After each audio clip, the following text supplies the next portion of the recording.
Où il s'est tiré, j'en sais rien. En tout cas, moi j'étais seul dans mon trou.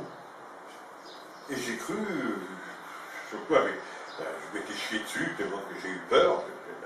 Tu sais, c'est la peur, celle-ci, qui pardonne rien. Tu n'as plus de réflexe, tu n'as plus rien. Hein. T'es une merde. Puis à un moment donné, bon, tu décides de te mettre debout. Je me suis mis debout, j'avais l'impression de marcher sur des œufs. Je suis remonté la tranchée où j'étais. J'appelais, hé les gars, vous êtes par là ou j'attendais, ferme ta gueule ou un truc comme ça, quoi. Que je sache où ils sont. Rien, j'ai rien entendu. Alors je recontinue à monter un peu dans la tranchée, je lui dis, ben, à force de monter, je vais peut-être les trouver. Mais eux, ils s'étaient repliés depuis je ne sais pas combien de temps. Parce que tu sais, quand tu as une frousse comme ça qui te prend, tu sais pas, tu sais, tu n'as plus de notion du temps, ni de rien. Meuble à partie, je monte dans la tranchée, alors, bien sûr, fusil mitrailleur en bandoulière, prêt à tirer, quoi, parce qu'on était comme en temps de guerre. D'un seul coup, je tombe face à face avec ces viettes. Je dis oui, mais c'est bien des viettes, c'est pas possible, quoi. Leur carte en latanien, comme m'a dit, c'est des viettes. En réalité, je ne sais pas comment ça s'est passé. Ça s'est passé tellement vite.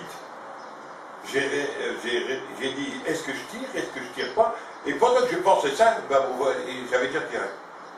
Tu vois, c'était instinctif. Je fous les 7 balles. Moi, je ne pouvais pas les louper. Si je les avais loupés, j'aurais été peur des cons. Ils étaient dans une trentaine d'arbres comme ça. Ils étaient à 10 mètres devant moi, 10, 12 mètres, je ne sais pas. Et j'ai tiré, je les ai abattus.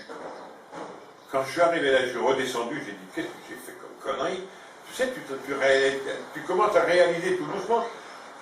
Et je vois cette grosse pièce de bitube, tu sais, de tubes canon 37.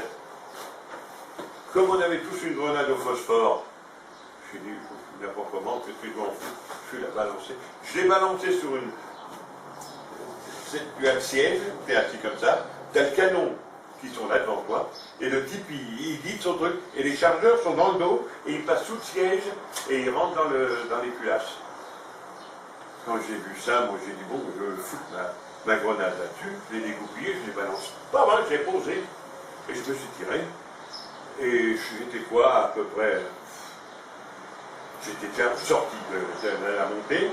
Le lieutenant, vous voyez, alors je me rends compte qu'après que le lieutenant il me dit d'où que je viens, je lui dis, j'étais là-haut, j'attendais que les copains, mais ça fait déjà 1 heure qu'on a s'est replié.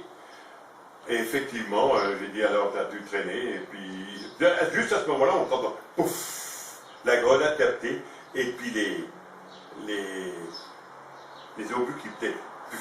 Ah oui. Parce qu'ils n'étaient pas tirés, ils explosaient par la chaleur. Ah parce qu'une grenade au phosphore, tu soudes tout ce qu'il y a, hein. Tout ce qui est approché, c'est comme de la soudure à l'arc. Parce qu'elle explose comment là? Oh, c'est un. Ah ouais. C'est pas des grenades, c'est le phosphore en fusion après qui travaille. Ah ouais. Ben, j'ai dû souder la mitrailleuse, la culasse, j'ai pu tout souder dedans.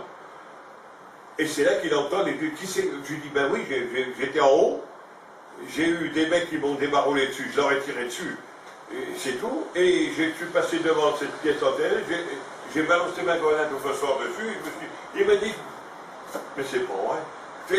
Il n'en revenait pas parce que tout le monde s'était replié, et puis même on avait ramassé même les blessés et tout le merdier. Et je me gueulais un peu en envers, puis après il marche derrière moi et il me dit, comment t'as. Je lui dis, j'en sais rien, mon lieutenant, je ne sais pas. Je me suis retrouvé dans une galère, je ne sais plus d'où. Je ne lui ai pas dit que j'avais chié dans mon froc, dans mon trou. Je ne sais pas, je roulais même un peu le but. Toi, j'ai dit, tiens, on va y avoir un joli veston. J'ai vu des mecs débarrolés sur moi, j'ai tiré dans le tas, je les ai couchés. J'ai vu ce canon qui était en descente, j'ai balancé ma grenade.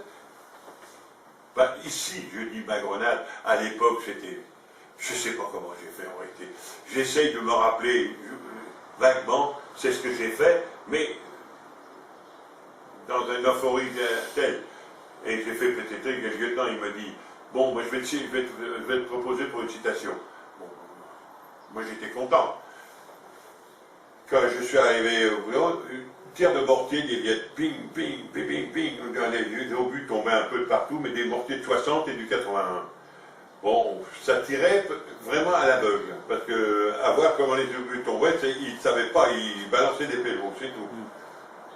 Et puis à un moment donné, j'ai vu le lieutenant avec ses jumelles qui essayait, et puis on a vu à un moment donné que les pélos arrivaient mieux, puis je sais pas, c'était un DLO qui devait être là, qui devait régler les tirs dans une tranchée. Je l'ai vu arriver, ce type-là, avec son casque en latanier, dans la tranchée.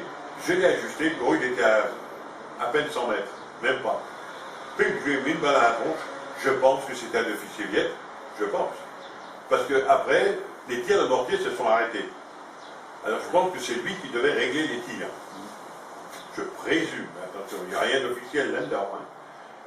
Et tout de suite après, le lieutenant Jacob, une balle dans la tête.